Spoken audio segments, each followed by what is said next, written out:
Tay, ako din si Robert Kirantes Sambitan, a student nurse from GH Senior State College. So as part sa mo ang community health nursing course kay we will be making a family genogram. So kaniyang family genogram kay it helps to identify the family structure para may bawa na mo imuhang mga health history sa mga grandparents and parents, then isa mga possible related risk daw sa inyo isa yung mga illnesses na pwedeng mapaglang sa inyo para nga bang ma-identify ko. So, dali ano siya te.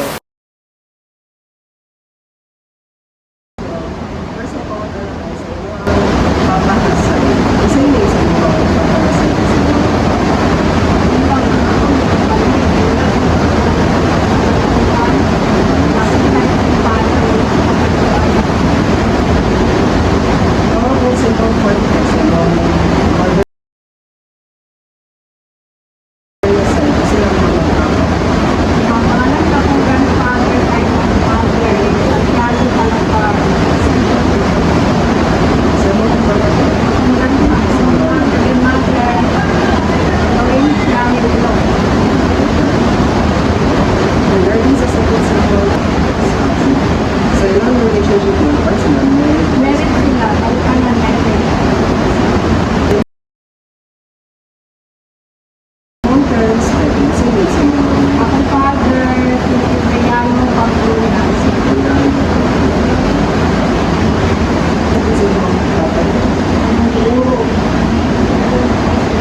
So, wanted, so mo magpapatula ka na na, pinamukha ito may tapos na nagsuot.